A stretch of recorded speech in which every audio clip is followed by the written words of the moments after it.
만나서 반갑습니다.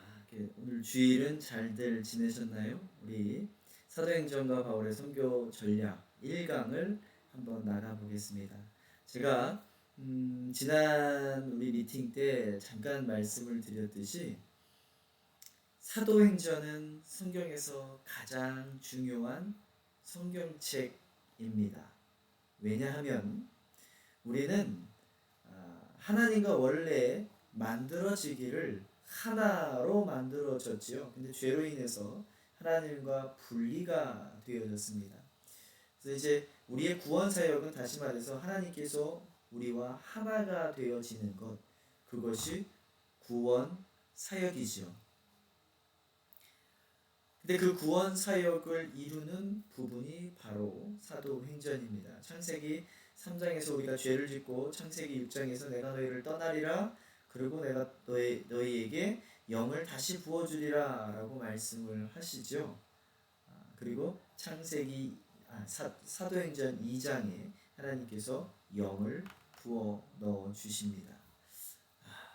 그 부분들을 우리 한번 쭉 나가 볼 텐데, 사도행전의 전반적인 내용은 여러분 잘 알고 있다시피 하나님께서 성령을 교회에 부어주시고 그 교회가 사역하는 일이죠. 사도행전의 1장과 2장은 성령님에 대해서 말씀해 주시고 또 성령님이 어떠한 예표를 하시고 어떠한 일들을 하셨는지에 대해서 말씀을 해주십니다. 그리고 성령을 부어주시고 성령 받은 교회가 하는 일들을 보여주기 시작을 하는데 1장, 2장은 성령의 약속 성취가 이루어지는 부분이 1장, 2장이고요. 3장, 4장은 이제 베드로가 성령 받고 변화받아서 담대하게 복음을 전하는데 예루살렘 성전에서 복음을 전하죠. 바로 며칠 전, 50일 전까지만 성령 받기 전에 예수님께서 돌아가시는 그 50일 전만 해도 사도 바울은 베드로는 3번 예수님을 부인했던 제자입니다. 그런데 이제 성령을 받고서 담대하게 예루살렘 성전 앞에서 설교를 하죠. 그리고 안진뱅이도 일으키기도 합니다. 예루살렘 성전에서 담대하게 복음을 전한다라는 것은 사실 내가 예수처럼 다시 죽겠다라는 의미입니다. 예수님께서도 예루살렘 성전에서 또 잡혀서 또 거기서 또 테스트를 받고서 또 십자가에 달려 돌아가셨기 때문에 예루살렘 성전이 베드로에게 주는 상징적인 의미는 굉장히 큽니다. 3장, 4장은 며칠 전만 해도 배신했던 또 부인했던 예수님을 부인했던 베드로가 성령을 받고 복음을 전하는 모습들이 담긴 게 3장, 4장입니다. 5장은 성령 받지 못한 아나니와 삽비라 이야기죠. 교회에는 다 성령 받은 사람만 또 충만한 사람이 있는 것이 아니라 가라지도 있지요. 목사를 방해하고 성도를 방해하고 교회를 방해하는 그러한 가라지들도 있습니다. 그 모습을 보여주는 게 이제 사도행전 5장 아나니와와 삽비라 이야기입니다. 6장, 7장, 8장은 성령 받은 교회가 잘 돌아가고 이루어지려면 이제 집사들을 뽑아서 그 집사님들이 또 설교하는 목사님이 있기도 하고 또 장로님들이 있기도 하고 집사님들이 있기도 해야 되는데 그 6장에서는 성령 받은 사람들 그 중에서도 아주 성령 충만한 사람 7사람을 뽑아서 집사로 세웁니다.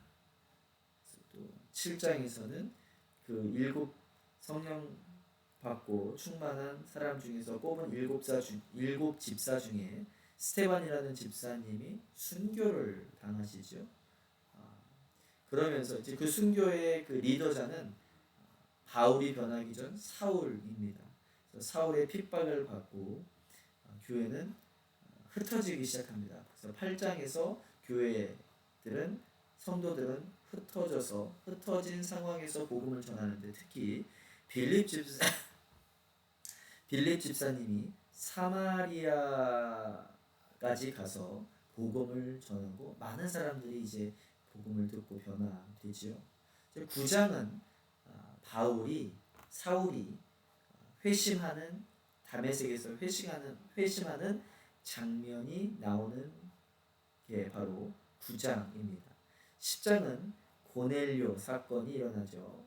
이방인 백부장이 이제 예수님을 영접하겠다라고 마음을 먹고서 또 예수님께 기도하고 있는 와중에 하나님께서 예수님께서 베드로에게 나타나셔서 이상한 바구니를 보내주고 거기에 악한 더러운 또 그런 동물이나 뭐 곤충들을 집어넣고 먹어라 뭐 이런 내용들이 나오죠. 나는 이런 거 안 먹습니다. 불결한 것들은 안 먹습니다라고 이야기를 하는데 그 영적인 의미가 이방 사람들에게 복음을 전해라라는 의미죠. 그리고 이제 베드로가 고넬료에게 또 그 가정에게 복음을 전합니다. 11장은 이제 베드로가 예루살렘 교회에 가서 보고를 합니다. 이제 우리도 이방 사람들에게 복음을 전해야 된다. 내가 환상을 보고 꿈을 꿨는데 이러한 꿈을 꾸고 이러한 환상을 봤다. 고넬료 사건이 있었다. 고넬료에게 가서 이방 사람에게 복음을 전했더니 고넬료뿐만 아니라 가정이 다 받아들였다. 뭐 이러한 예루살렘 교회에서 보고를 합니다. 12장에서는 12제자 중에서 이제 야고보라는 사람이 순교를 당합니다. 12장은 그러한 내용이고 이제 13장부터는 그 앞에까지는 베드로를 중심으로 돌아간 이야기들이었다면 13장은 이제 바울을 중심으로 해서 돌아가는 이야기입니다. 13장, 14장, 15장은 바울의 1차 전도 여행을 담고 있고요. 16장, 17장, 18장은 바울의 2차 전도 여행 또는 선교 여행을 담고 있는 내용입니다. 이제 19장부터 21장은 바울이 19장부터 21장은 바울의 3차 전도여행이죠. 1차 전도여행은 2년을 보냈고요. 2차 전도여행에서는 3년, 3차 전도여행에서는 4년을 보냈습니다. 그래서 이제 19, 20, 21장은 바울의 3차 전도여행을 그려놓고 있고 이제 21장 후반부부터는 바울이 예루살렘을 돌아와서 백성을 만나서 백성들에게 복음을 전하고 또 회당에 가서 복음을 전하고 그리고 이제 점점 올라가요. 벨릭스 총독을 만나고 베스도 총독을 만나고 아그리파 2세 왕 만나서 복음을 전하는 죄송합니다. 제가 감기가 아직 좀 안 난 것 같은데 자 그렇게 22장에서 26장까지는 3차 전도여행을 마치고 와서 백성 또 회당 총독들 또 왕을 만나서 복음을 전파를 합니다. 그리고 이제 잡혀서 백성들이 민중이 일어나죠. 반란이 일어나는데 이 사람은 죽여야 되는 사람이다. 뭐 총독이 봐도 왕이 봐도 뭐 특별하게 잘못한 게 없어요. 그래서 풀어주려고 하는데도 바울은 끝까지 나는 로마 시민이기 때문에 로마 황제 앞에 서서 나는 재판을 받겠다라고 이야기를 합니다.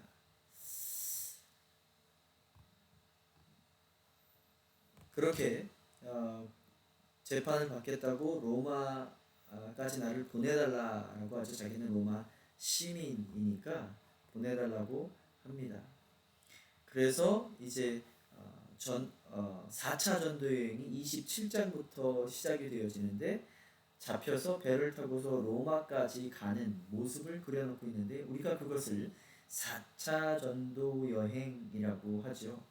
우리가 보통 1차 전도 여행 때는 바울이 갈라디아서를 썼다. 근데 요즘에는 아마 3차 전도 여행에 쓰지 않았을까라고 이야기를 하는데 여하튼 간에 뭐 그거는 좀 논란이 있긴 합니다. 2차 전도 여행 때 쓴 게 데살로니가 전후서고요.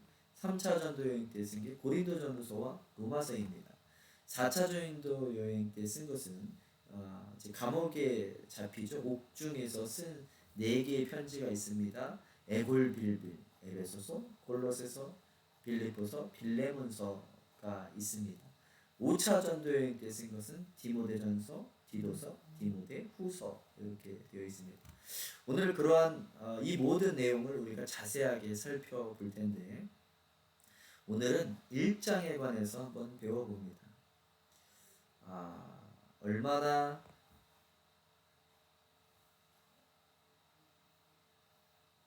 하나님께서 바라고 바랬던 그런 거였는지 몰라요. 우리가 하나님께 죄를 짓고 나서 하나님의 영이 떠났죠. 1강 그리고 1장 2장에서 성령을 부어주는데 그 성령을 주시겠다라고 한 약속이 있고 또 예표가 있고 성취가 있는데 오늘 그 부분들을 한번 들어가 보겠습니다. 우리 사도행전의 키 구절은 1장 8절이죠.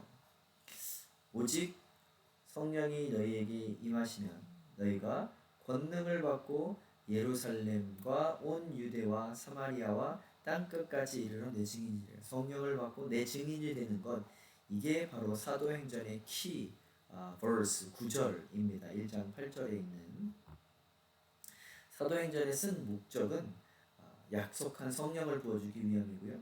또 성령을 주어 교회를 만들기 위함입니다. 우리가 교회가 얼마나 중요한지, 교회는 무엇인지에 대해서도 한번 배울 거고요. 교회는 예수님의 신부로 준비된 자들이다라고 설명을 해주고 그렇게 준비되어진 자들이 땅끝까지 복음을 전파해야 된다. 성령 받고 복음을 전파해야 된다라는 내용이 이 사도행전에 쓴 목적입니다. 자, 성령을 주심은 어떠한 의미가 있을까요?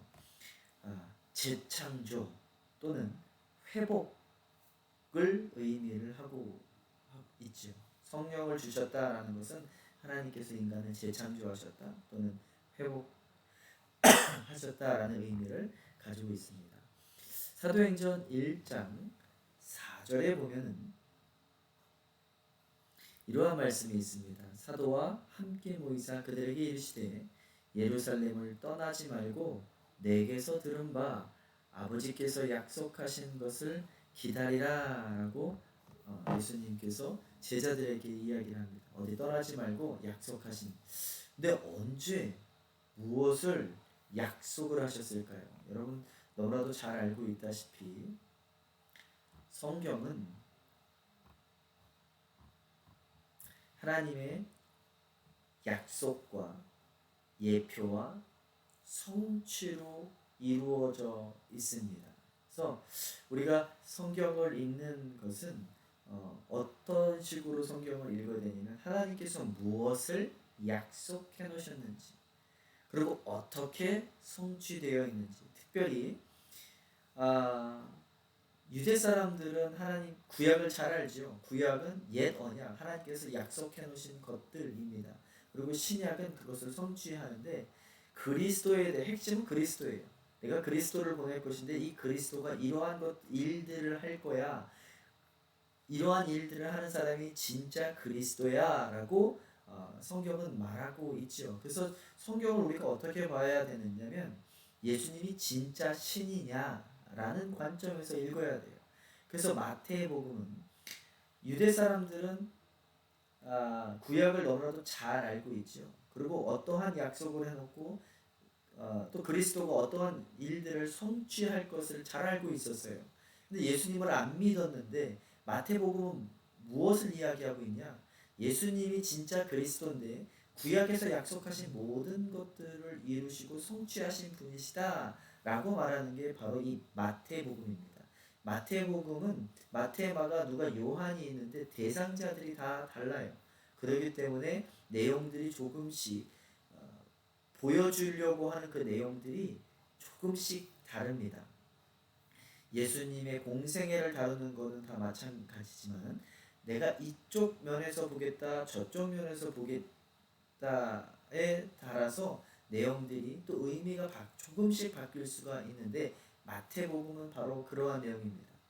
어떤 안 믿으시는 분들이 이러한 질문을 할 수 있습니다. 왜 크리스찬들은 참 이기적이냐? 다른 신들은 맞지 않고 예수님만 하나님만 믿을 만한 신이냐라고 물어보시는 분들이 있어요. 쉽게 얘기하면 왜 다른 신은 인정 안 하고 니네 신만 신이라고 이야기하느냐? 진짜 믿을 만한 신이라고 이야기를 하느냐? 여러분 우리는 어떻게 대답을 할 수 있지요? 어떤 분이 누군가가 우리에게 와서 왜 너 신만 맞다고 이야기를 해? 그럼 여러분 뭐라고 대답을 하실 겁니까?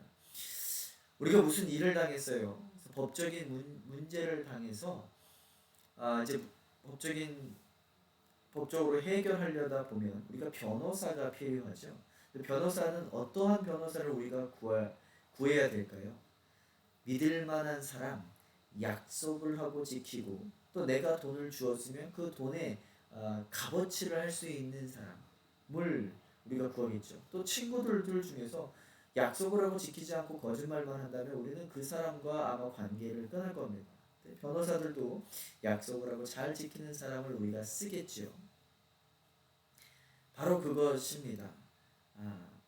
우리가 신을 믿을 때 이 신은 믿을 만한 신이다라고 어떻게 알 수 있냐면 본인이 약속하고 그것을 지켰냐, 신실하고 정직하고 정확하게 지켰냐 안 지켰냐를 따라서 이 신이 믿을 만한 신이다, 믿지 못할 만한 신이다라고 우리가 판단할 수 있는 거예요. 근데 성경은요, 약속, 예표, 성취로 이루어졌다고 말씀드렸죠. 성경은 약속으로 이루어져 있는데 그 모든 약속들을 예수님께서 다 이루셨다, 지키셨다라고 말하는 게 바로 성경책입니다. 그래서 성경책은 성경책이라기보다는 언약책이라는 게 훨씬 더 맞을 거예요. 언약으로 영어로는 covenant인데 오히려 covenant book이라고 하는 게 더 맞을 텐데 어쨌든 간에 성경은 하나님의 약속과 성취들로 이루어져 있다.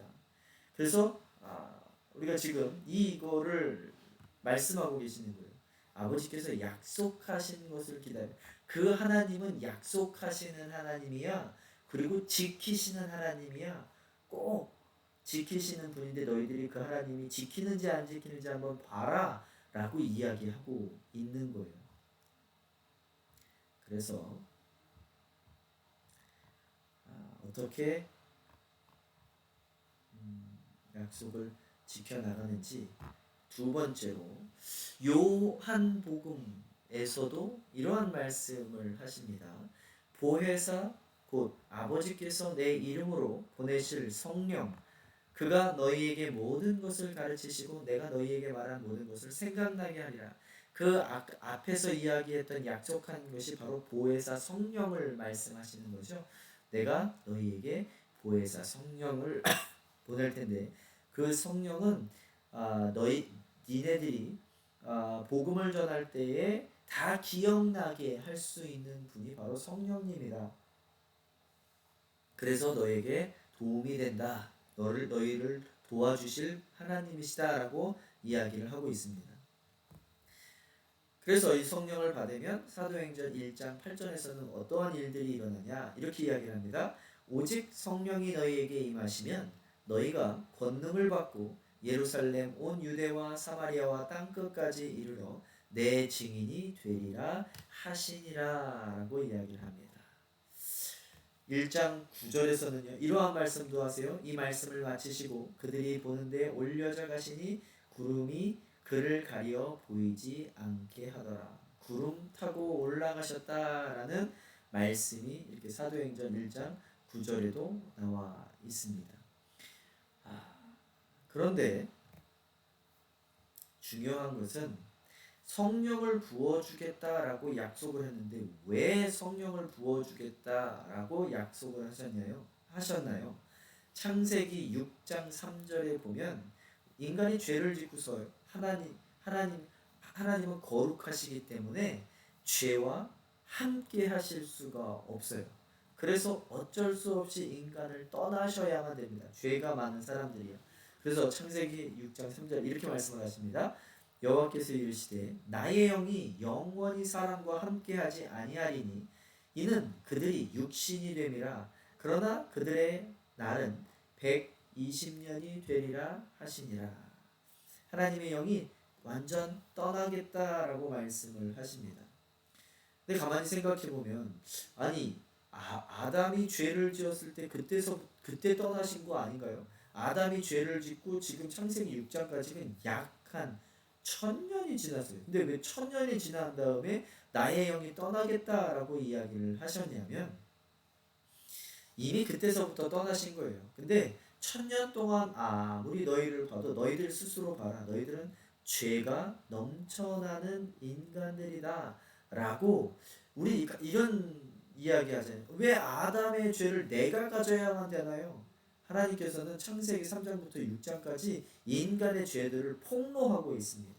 너희들이 이러한 사람들이야. 너희들 죄로 하나님이 떠난 거지. 아담의 죄로 떠났다. 거기서부터 시작했지만 지금 1000년 동안 너희들은 바뀌지 않았다. 그래서 너희들에게서도 너희들 죄 때문에 떠났다라는 것을 말씀해 주시고 보여주시기 위해서 창세기 6장 3절에 1000년이 지난 뒤에 이 말씀을 하시는 거지. 1000년 동안 안 떠나시다가 비로소 창세기 6장에 떠나셨다라는 말씀이 아니에요. 우리의 죄가 이렇게 많다라는 것을 너희의 죄 때문에 떠났다라는 것을 언급해 주기 위해서 이렇게 말씀하고 계십니다. 그래서 이제 하나님께서는 다시 그럼에도 불구하고 하나님은 사람을 사랑하셔서 이렇게 말씀하십니다. 내가 너희들을 너무너무 사랑해서 너희에게 새 영을 부어주겠다라고 약속을 하십니다. 이렇게 약속하시는 부분이 어디에 나와 있냐면 에스겔 11장 19절에 나와 있습니다. 하나님은 약속하시고 예표하시고 성취하는 분이시라고 제가 말씀을 드렸죠. 이렇게 약속하는 부분이 그러면 새 영을 주겠다라고 언제 어디서 약속을 하셨나요? 라고 물어보신다면 에스겔 11장 19절입니다. 1119 예 보면 이렇게 말씀을 하세요. 내가 그들에게 한 마음을 주고 그 속에 새 영을 주며 그 몸에서 돌 같은 마음을 제거하고 살처럼 부드러운 마음을 주어 라는 말씀이 나오지요. 자 이렇게 에스겔 11장 19절에 보면 새 영을 주겠다라고 약속을 하십니다. 요게 지금 예수님 오시기 전에 한 500~600년 전 이야기입니다. 멸망하기 전에 멸망할 때 그쯤 이스라엘이 바벨론에 의해서 남유다가 멸망할 그때쯤 세워진 사람이 바로 에스겔 선지자죠. 한 500년 전 예수님으로부터 500년 전 우리로부터는 2500년 전 선지자입니다. 이때 예수님으로부터 500년 전에 새 영을 부어주겠다라고 약속하세요. 하나님은 약속하시고 그 약속을 분명하고 정확하고 신실하게 지키시는 하나님이십니다. 여기서만 한번 약속하신 게 아니라 요엘서에서도 약속을 한번 하십니다. 아까 전엔 1119였는데 지금은 229예요. 2장 28절 내가 내 영을 만민에게 부어주리니 너희 자녀들이 너희 장래일을 말할 것이며 너희 늙은이는 꿈을 꾸며 너희 젊은이는 이상을 볼 것이며 이렇게 내 영을 새 영을 부어주겠다라고 약속을 하십니다. 그래서 29절에는 그때 내가 또 영을 남종과 여종에게 부어줄 것이며 이렇게 성령을 부어주시겠다라고 약속을 하십니다. 그러면 새 영을 부어주시겠다라고 약속을 했는데 그러면 우리에게 헌 영, 옛날 영, 그 전에 받은 영이 있었나요? 그렇죠. 그 영을 받은 적이 있습니다. 언제 주셨냐면 창세기 2장 7절에 보면 이렇게 말씀을 하십니다. 여호와 하나님이 이 땅에 흙으로 사람을 지으시고 생기를 그 코에 불어넣으시니 사람이 생명이 되니라. 제가 이 생기라는 단어를 원어로 찾아보니까 이렇게 나와 있더라고요. 니스멧, 네사마라는 단어로 히브리어로 되어 있습니다. 근데 요거를 뜻을 찾아보니까 영어로는 breath라는 뜻을 보니까 breath and spirit, 그러니까 호흡과 영을 같이 불어 생기라는 뜻이 호흡이란 말도 있지만 영이란 말도 있습니다. 그래서 우리에게 호흡을 불어넣으실 때 우리는 지금 하나님의 호흡을 함께 share하고 있는 중이죠. 근데 이 호흡만 들어온 것이 아니라 하나님의 영, 성령이 우리에게 들어왔다라고 말씀을 하시는 겁니다. 그런데 그 영이 우리의 죄로 말미암아 하나님은 거룩하셔서 죄와 함께 하실 수 없는 분이라고 말씀을 드렸죠. 그래서 창세기 6장 3절에 아무리 지켜봐도 인간은 나아질 기미가 없어요. 너희들이 죄가 이렇게 많다 폭로하시면서 내가 나의 영이 사람과 함께하지 않겠다라고 떠나버리시죠. 그리고 나서 아까 전에 요엘서와 에스겔에 다시 내가 영을 부어주겠다라고 인간들을 사랑하셔서 다시 부어주겠다라고 약속을 하시죠. 자, 그러면 도대체 영혼육이란 무엇이냐? 영을 부어주겠다라고 이야기를 말씀을 하셨는데 우리의 영은 뭐고 성령은 무엇이냐? 우리가 우리의 영에 성령을 부어주겠다라고 말씀을 하시죠. 그래서 우리의 영과 혼과 육은 무엇이냐? 그리고 영혼육이 어디에 성경에 써 있냐? 세상 사람들은 우리가 어떤 사람들은 영과 혼은 하나다라고 말하는 사람이 있어요. 예수님 오시기 전 300년 전에 그리스의 그 유명한 소크라테스가 있었죠. 철학의 아버지. 그 소크라테스의 수제자 플라톤이라는 사람이 이원론을 주장을 했습니다. 근데 그 사람은 뭐라고 주장을 하냐면 인간은 육체와 영혼만 있다. 영과 혼이 같은 것이다 라고 이야기를 하는데 이게 위험한 이야기입니다. 영과 혼은 같은 것이 아닙니다. 성경은요, 영과 혼이 완전 다른 것이다 라고 말씀을 하고 있어요. 그래서 데살로니가전서 5장 23절에 보면 이렇게 말씀을 하십니다. 평강의 하나님이 친히 너희를 온전히 거룩하게 하시고 또 너희의 온 영과 혼과 몸이 우리 주 예수 그리스도께서 강림하실 때에 흠 없게 보존되기를 원하노라 라고 말씀을 하십니다. 우리는 인간은 어떻게 구성되어 있냐? 영과 혼과 몸으로 구성되어 있습니다. 그렇다면 어떻게 되어 있냐? 사람은 이렇게 보이시죠? 사람은 이렇게 영, 한가운데 영이 있고 그 다음에 혼이 있고 우리 눈에 보이고 만져지는 육체로 구성되어 있다라고 하는 말씀입니다. 그러면 도대체 영이란 무엇이냐? 전도서 3장 11절에 보면 이렇게 말씀을 하세요. 하나님이 사람에게는 영원을 사모하는 마음을 주셨다라고 합니다. 사람에게만 영을 주셨는데 이 영이 영원을 사모하는 마음이에요. 그러니까 동물들은요, 영원을 사모하는 동물이 없어요.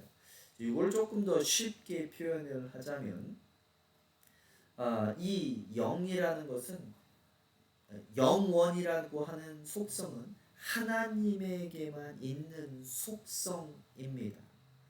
모든 것들은 영원한 것은 없어요. 오직 하나님에게만 그 영원이라는 속성이 있습니다. 그래서 영원을 사모한다라는 것은 다시 말해서 하나님을 찾는다라는 거예요. 하나님을 찾는 마음. 쉽게 말하면 영은 하나님을 찾는 마음, 신을 찾는 마음입니다. 그 신을 찾는 마음은 누구에게만 주셨다고요? 인간, 사람에게는 하나님이 사람에게는 그 영, 신을 찾는 마음을 주셨다라고 하는 거예요. 동물은요, 신을 찾지 않습니다. 쉽게 표현하자면 우리는 기도할 때, 죄송합니다. 밥 먹을 때 기도하고 밥을 먹지요. 어떠한 동물도 밥을 먹을 때 기도하고 무릎 꿇고서 두 손 모으고 기도하고 밥 먹었다라는 동물을 들어본 적이 없습니다. 여러분들 혹시 원숭이들이 바나나 먹을 때 딱 까고 나서 기도하고서 바나나 먹는 원숭이들을 보셨나요? 또는 원숭이들이 아마존 정글에서 모여서 하나님을 찾는 회개하는 집회를 열었다라는 이야기를 들어보신 적이 있나요? 그런 뉴스를 들어보신 적이 있나요? 없어요. 왜냐하면 하나님은 동물들에게 영을 주시지 않았어요. 하나님을 찾는 마음을 허락하지 않으셨습니다. 이렇게 말씀하시는 분들도 있어요. 나는 신을 안 믿어요. 근데 여러분 잘 생각해 보세요. 신을 안 믿는, 안 찾는 개인은 있지만 신을 안 믿는 민족은 없습니다. 어떠한 민족이나 종교는 있어요. 이 종교는 하나님을 찾는 마음입니다. 영. 바로 그것이 영인데 그 영은 어떤 신학자들은 어떻게 표현을 하냐면 우리가 성막을 보면 어, 성막을 보면 야드가 있고요. 뜰이 있고요. 그 다음에 성소가 있고요. 그 다음에 하나님이 계시는 지성소가 있습니다. 이 지성소에는 하나님이 임재하고 계시죠. 우리 영에는 아까 전에 우리 육체가 있고 혼이 있고 영이 있다라고 했는데 그 영은 하나님을 찾는 마음이면서 성령을 담는 방이기도 합니다. 그 지성소처럼 하나님을 모시는 방과 같은 곳이 바로 이 영입니다. 근데 이 영에 하나님을 모시고 있지 않으면 악한 영이 들어오기도 하고 또는 세상의 것을 자꾸 싸서 넣어 놓으려고 해요. 예를 들면 우리가 무슨 찾으려고 하는 욕심, 또 술 중독, 마약 중독, 쇼핑 중독, TV에 중독돼 있고 뭐 이러한 공허한 마음을 무언가로 자꾸 채우려고 하는데 이 영은 채워지지가 않습니다. 하나님으로만 채워지는 것이 바로 이 영입니다. 그래서 에베소서 2장 22절에는 뭐라고 이야기를 하느냐? 너희도 성령 안에서 하나님의 거하실 처소가 되기 위하여 예수 안에서 함께 지어져 가느니라 라고 말씀하고 있습니다. 로마서 8장 9절을 한번 볼까요? 만일 너희 속에 하나님의 영이 거하시면 너희가 육신에 있지 아니하고 영에 있나니 누구든지 그리스도의 영이 없으면 그리스도의 사람이 아니니라. 우리의 영 속에 그리스도의 영, 다시 말해서 성령이 들어와 있지 않으면 그리스도의 사람이 아니다. 그래서 우리에게 제일 처음에 창세기 2장에서 우리에게 호흡을 불어넣으실 때 성령을 주셨다. 그게 우리의 완전한 모습이에요. 그런데 하나님과 하나 되었다는 모습인데 죄로 인해서 하나님과 분리가 되어지죠. 그래서 하나님께서는 우리를 다시 재창조, 회복하시려고 하는데 어떻게 재창조하시고 어떻게 회복하신다고요? 성령을 다시 불어 넣어 주심으로써 우리를 재창조 또는 회복하시려고 하는 겁니다.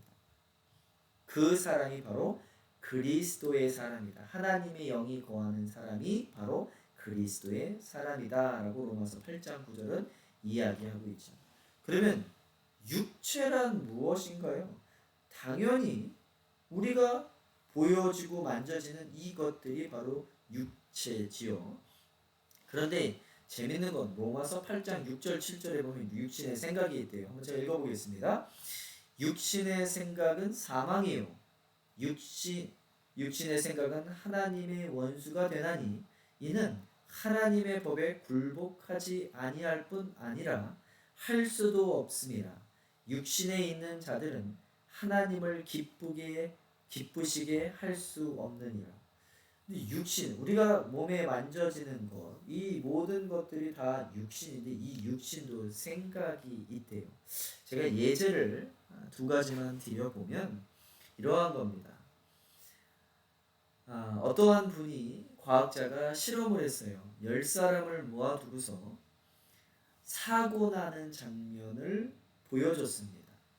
그리고 나서 한 사람씩 불러서 그 사고에 대해서 설명하라고 하는데 다 다르게 설명을 하더래요. 내가 보고 싶은 것, 내가 듣고 싶은 것들대로 말하더래요. 또 다른 예는요. 제가 예전에 참 바깥에서 나가서 축구하고 들어오는 걸 참 좋아했어요. 초등학교 때, 국민학교 때. 한 4학년, 3학년 때였을 거예요. 학교를 끝나고 아이들이랑 축구하고 들어와는데 맨날 6시에 늦게 들어오니까 어머님이 저한테 오늘은 꼭 4시까지 들어와라 라는 말씀을 하셨어요. 근데 그날도 어김없이 뭐 참새가 방앗간을 지나갈 수 있나요? 그냥 갈 수 있나요? 또 그날도 열심히 공을 차고 축구를 하고서 제가 이제 집에 돌아왔습니다.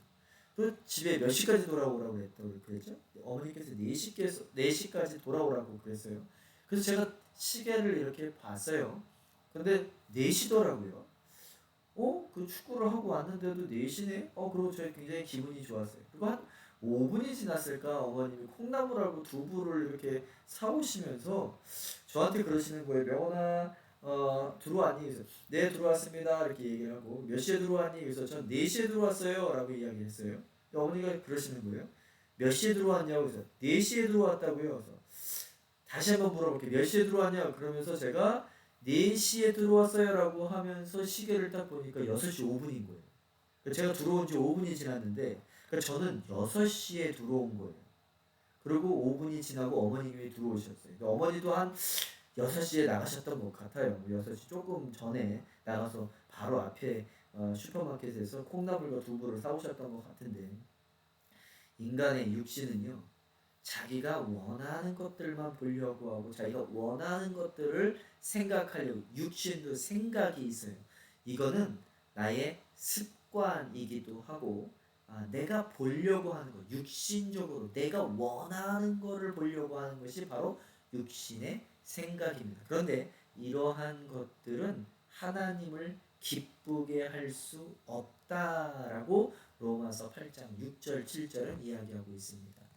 그러면 육신의 생각, 육신의 일은 육체의 일은 어떠한 것들이냐? 갈라디아서 5장 19절부터 21절까지는 한번 제가 읽어보겠습니다. 육체의 일은 분명하니 곧 믿음과 더러운 것과 호색과 우상 숭배와 주술과 원수 맺는 것과 분쟁과 시기와 분냄과 당짓는 것과 분열함과 이단의 투기와 술 취함과 방탕함과 또 그와 같은 것들이라 전에 너희에게 경계한 것 같이 경계하노니 이런 일을 하는 자들은 하나님의 나라를 유업으로 받지 못할 것이요 라고 말씀을 하고 있습니다. 자, 이런 것이 육체의 일들이고요. 그러면 혼이란 무엇이냐? 혼은 나의 생각, 나의 마음이 바로 혼입니다. 에베소서 2장 3절에 보면 이렇게 말씀하십니다. 전에는 우리도 다 그 가운데서 우리의 육체의 욕심을 따라 지내며 육체와 마음의 원하는 것을 이 마음이 혼이라고 원어에서는 이야기를 하고 있습니다. 그래서 육체와 마음을 따로 분리해서 이야기를 하죠. 우리가 하고 싶어하는 우리가 생각하는 결정하는 그러한 것들이 우리의 마음이라고 합니다. 우리의 혼이라고 합니다. 그래서 원하는 것을 하여 다른 이들과 같이 본질상 진노의 자녀였더니 영을 따르지 않고 육체와 마음을 따르는 것들은 마음에 원하는 것들을 따르는 사람들은 본질상 진노의 자녀라고 이야기를 합니다. 근데 이 혼은요, 나 자라고 하는 것은 어떻게 이루어져 있냐면 세 가지로 이루어져 있는데 지, 정, 의로 이루어져 있습니다.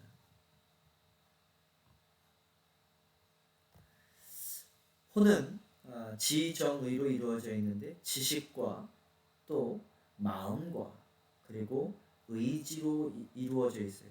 그래서 우리가 하나님을 믿는다, 예수님을 믿는다라고 말할 때 많은 분들이 이런 얘기를 해요. 나 기도할 때 내 마음이 터치당했어. 그때서부터 나는 확실하게 예수님을 믿은 거야. 그거는요,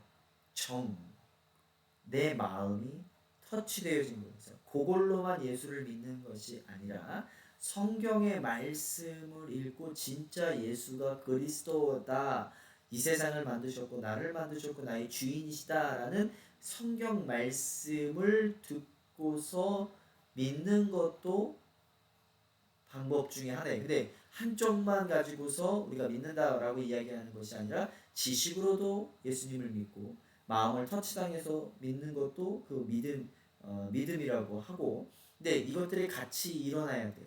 지식은 성경 말씀을 잘 아시는 분들 있지요.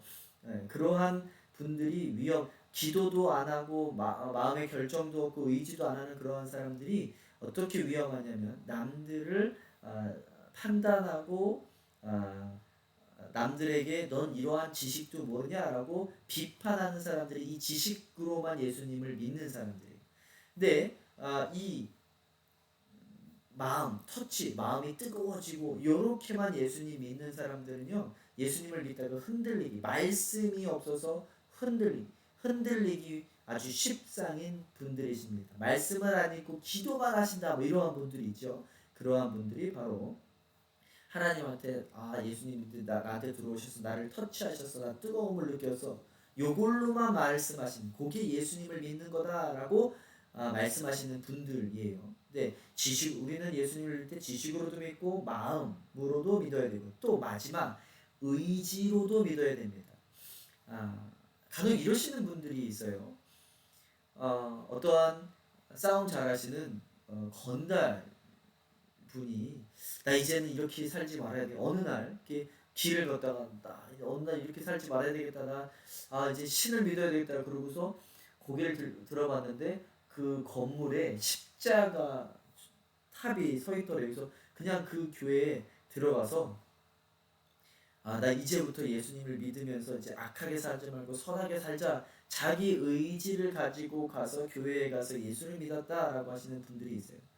이러한 의지는 또 어떠한 부분에 있냐면 내가 교회에 들어와서 성가대를 쓰겠다, 내가 음식으로 봉사를 하겠다, 차량으로 봉사하겠다, 이러한 의지들이 우리에게 필요하지요. 그래서 예수님을 믿는다라고 할 때는 그냥 나 말로 믿어, 나 뜨거워졌어, 이런 게 아니라 지식으로도, 그러니까 건강한 그리스도인이 된다라고 하는 말은 지식으로도 충만히 쌓여 있고 마음으로도 하나님께 터치되어져 있는 사람, 그리고 내가 의지를 가지고 하나님한테 이렇게 하겠습니다 라고 하는 사람, 그 사람이 바로 건강한 그리스도인으로 건강한 사람이다 라고 말을 할 수 있는 겁니다.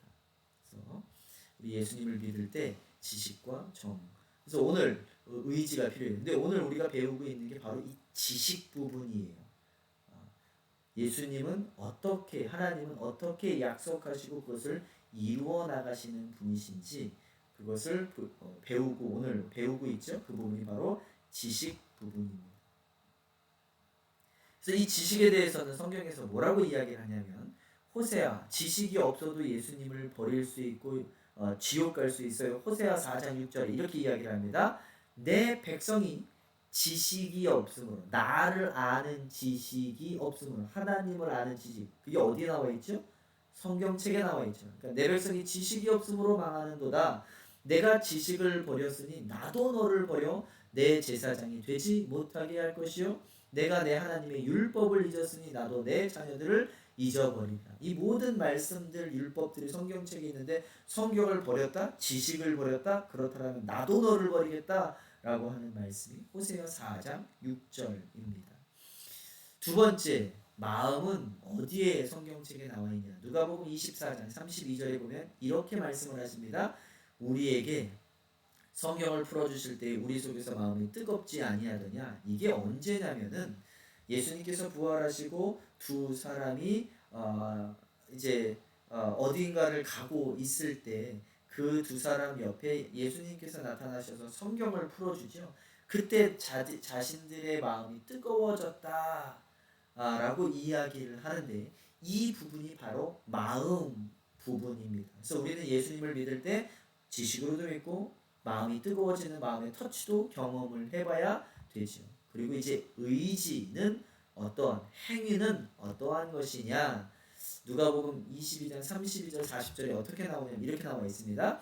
내가 너를 위하여 내 믿음이 떨어지지 않기를 기도하였느니 너는 돌이킨 후에 내 형제를 굳게 하라. 그가 말하되 주여 내가 주와 함께 오게도 죽는 데에도 가기를 각오하였나이다. 이렇게 하죠. 각오, 의지, 이러한 것들로 우리가 예수님을 믿는다라고 하는 겁니다. 그냥 난 그냥 예수 믿어. 난 교회만 그냥 다니면 돼. 아무것도 안 하고 뭐 헌신도 안 하고 악기로도 그냥 안 하고 그런 거를 해서 천국에 간다라는 건 아닌데, 내가 믿음이 어디 있는지 없는지가 알 수 있고 체크해 볼 수 있는 방법이 바로 이러한 의지 부분이에요. 내가 하나님을 위해서 무엇을 할 것인지, 전도를 할 것인지, 용서를 할 것인지, 또는 뭐 피아노 반주를 할 것인지, 음식을 만들 것인지, 또는 차량으로 운전을 할 것인지, 여러분 이러한 모든 것들로 예수님을 믿는다라고 말할 수 있는 겁니다. 그래서 이제 믿음의 방법에는 당연히 성령이 들어와서 지정의로 믿는데, 어떻게 지정의로 믿냐. 로마서 10장 9절에 보면 이렇게 말씀하십니다. 내가 만일 입으로 예수를 주로 시인하며, 이게 의지를 얘기해요. 또 하나님께서 그를 죽은 자 가운데서 살리신 것을, 예수님께서 우리를 위해서 죽으시고 부활하시고 살리신 이러한 것들은 지식이죠. 내 마음에 믿으면, 내 마음 정이죠. 지정의로 예수를 믿으라. 그러면 구원을 받으리라 라고 이야기합니다. 이게 분명히 로마서 10장 9절에 지정의를 이야기하고 있는데, 이러한 것들을 제대로 살펴보지 못하고 그냥 넘어가면 우리가 그냥 그냥 나 입으로 예수님 믿어, 그리고 나 옛날에 뜨거운 무슨 뭐 터치당했는데 그걸로 끝났나 보다 라고 이야기하는데, 절대 그렇지 않습니다. 로마서 10장 9절에는 지정의로 올바르게 건강하게 예수님을 믿어야 된다라고 이야기를 해주고 있죠. 자, 로마서 10장 10절에도 마찬가지로 이러한 말씀이 있습니다. 사람이 마음으로 정이죠. 믿어 의에 이르고, 입으로 지식입니다. 시인한다. 그건 의지예요. 그래서 지정의로 구원에 이른다라고 말씀을 하십니다. 자, 로마서 8장 5절에서 10절을 보면 이러한 말씀이 있습니다.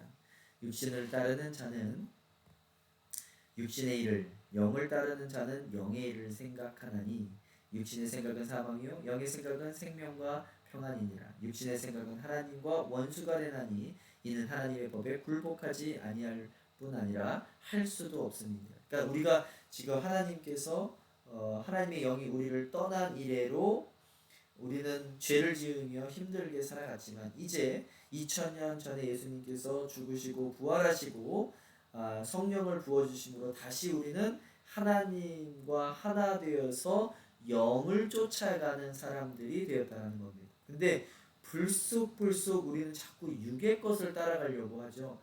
목사님 이거 어떻게 해야 되나요? 라고 물어보시는 분들이 많이 있어요. 우리는 자꾸 자각해야 됩니다. 내 안에 영이 있지. 그리고 영이 우리를 어떻게 이끌어 가시는지에 집중해야 돼요. 그래서 우리는 영을 따르는 사람들이 되어야 됩니다. 우리의 영에 하나님의 영을 부어 주셨으니 이제는 우리는 육을 쫓아가는 사람이 아니라 영을 쫓아가야 되는 사람이 되어줘야 된다라는 말씀입니다. 로마서 8장 8에서 10절. 육신에 있는 자들은 하나님을 기쁘시게 할 수 없느니라. 만일 너희 속에 하나님의 영이 거하시면 너희가 육신에 있지 아니하고 영에 있나니, 누구든지 그리스도의 영이 없으면 그리스도의 사람이 아니라. 또 그리스도께서 너희 안에 계시면 몸은 죄로 말미암아 죽은 것이니 영은 의로 말미암아 살아있는 것이니라. 자, 이제 앞부분 성령을 주시겠다라고 약속하시고 이제 다음 장에서 이제 주세요. 그 약속한 부분이 어디 있나를 찾아봤었고요. 또 영은 우리에게 어디로 들어갔냐? 우리의 영혼 육 중에 영, 우리 성령이 계시는 그 방. 예수님께서 우리를 거룩히 하셨다라고 하시는 것은 우리의 영에 더럽혀진 영에 예수의 피로 깨끗하게 씻어주시고 그 깨끗한 방에 성령님이 들어오시는 겁니다. 그리고 성령님을 따라서 이 영을 따라서 살아가는 사람이 진짜 그리스도입니다. 또 어떻게요? 지정의로 지식과 또 마음과 또 의지를 통하여서 영을 쫓아가야 됩니다. 자, 이제 1장의 뒷부분, 앞부분은 이제 그 내용이고요. 1장의 뒷부분은 유다의 죽음이 나옵니다. 이 죽음도 약속되었어요. 그리고 또 유다 대신 마띠아를 뽑는데 그것은 또 12사도의 회복, 재창조를 이야기하고 계시는 겁니다. 사도행전 2장 16, 18절을 보면 이러한 말씀이 있어요. 형제들아, 성령이 다윗의 입을 통하여 예수 잡는 자들의 길잡이가 된 유다를 가리켜 미리 말씀하신 성경이 응하였으니 마땅하도다. 이 사람의 불의의 삭으로 밭을 사고 후에 몸이 곤두박질하여 배가 터져 창자가 다 흘러나온지라.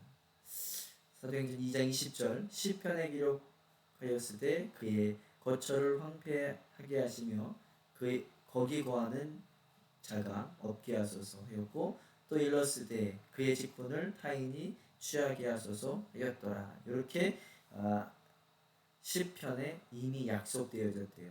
유다가 어떻게 죽을 것을. 시편 어디에요? 69장 25절의 약속. 성경은 약속과 성취로 이루어져 있다고 말씀을 드렸죠. 그 중간에 예수님의 예표들을 계속해서 보여주고 있습니다. 그래서 유다가 죽을 것도 이렇게 약속을 해놓으셨는데 시편 69장 25절과 109편 8절을 보면 그들의 거처가 황폐하게 하시며 그들의 장막에 사는 자가 없게 하소서. 아까 전에 읽었던 사도행전 2장과 같은 내용이죠. 자, 8절 그의 연수를 짧게 하시며 그의 직분을 타인이 빼앗게 하시며 그 유다가 가졌던 사도 직분을 빼앗겨서 누구한테 가죠? 마띠아에게 가죠. 그래서 스가랴에서는 또 유다의 죽음까지 예언해놓고 있습니다. 스가랴 11장 12절 13절 읽겠습니다.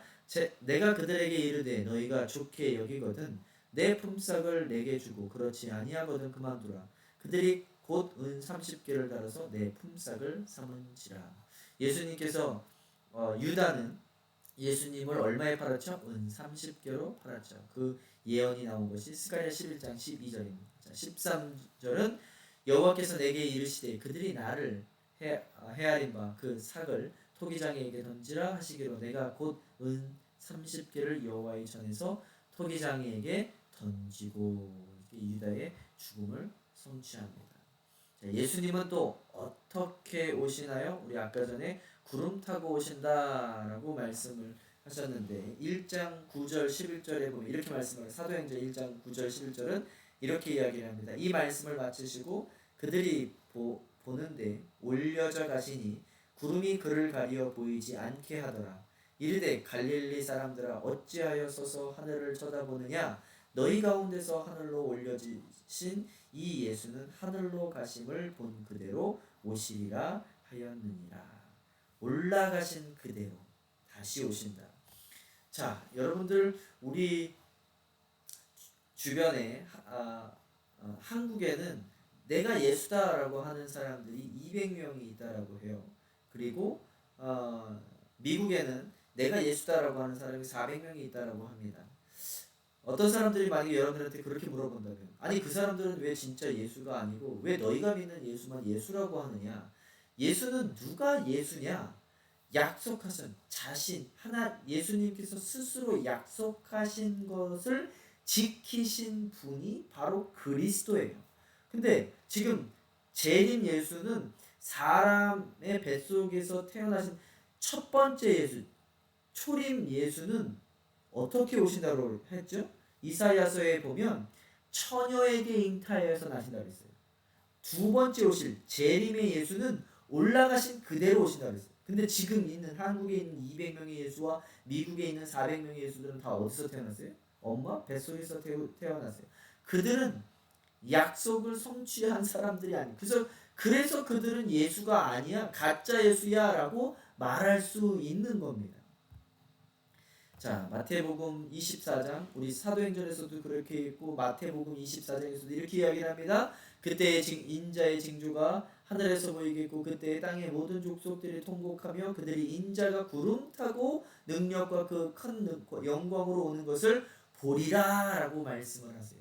구름 타고 오신다고 마태복음에도 이야기하고, 자 이제 마가복음에게도 말씀하십니다. 예수께서 이르시되 내가 그니라 인자가 걷는 자의 우편에 앉은 것과 하늘 구름을 타고 오는 것을 너희가 보리라 하시니, 이게 마가복음 14장 62절에 나온 말씀이고요. 누가복음에서도 나옵니다. 21장에 보면 그때의 사람들이 인자가 구름을 타고 능력과 큰 영광으로 오는 것을 보리라. 구름 타고 오리라. 마태, 마가, 누가. 요한복음에서는 안 나오고 사도행전, 우리 아까 전에 1장에서 읽었던 구름 타고 다시 오리라. 너희가 내가 올라간 그대로 다시 오리라 라고 말씀을 하시죠. 요한계시록 마지막 다섯 번째에도 구름 타고 오시리라는 말씀을 요한계시록에도 언급을 하십니다. 1장 7절 읽겠습니다. 볼지어다 그가 구름을 타고 오시리라. 각 사람의 눈이 그를 보겠고 그를 찌른 자들도 볼 것이요 땅에 있는 모든 족속이 그로 말미암아 애곡하리니 그러하리라. 구름 타고 오시다라는 말이 성경에 5번이나 언급되어 있습니다. 마가복음 13장 26절, 24, 25, 26에 보면 이런 말씀이 있어요. 마가복음에는 2번씩이나 23장에 23장에서도 나오고 23장에서도 또 이렇게 2번이나 구름 타고 나오신다라는 말씀이 있는데, 제가 읽어보겠습니다. 그때 환난 후 해가 어두워지며 달이 빛을 내지 아니하며 별들이 하늘에서 떨어지며 하늘에 있는 권능들이 흔들리리라. 그때 인자가 구름 타고 큰 권능과 영광으로 오는 것을 사람들이 보리라. 또 그때에 그가 천사들을 보내어 자기가 택하신 자들을 땅 끝으로부터 하늘 끝까지 사방에서 모으리라. 여러분, 우리는 성령 충만하여서 성령을 잃지 않아서 예수님께서 구름 타고 다시 오실 때 땅 끝에서부터 하늘 끝까지 사방에서 하나님의 백성들을 불러 모을 때 우리도 그 자리에 함께 서 있기를 간절히 축원합니다. 오늘 첫 번째 강의는 여기서 마치겠습니다. 감사합니다.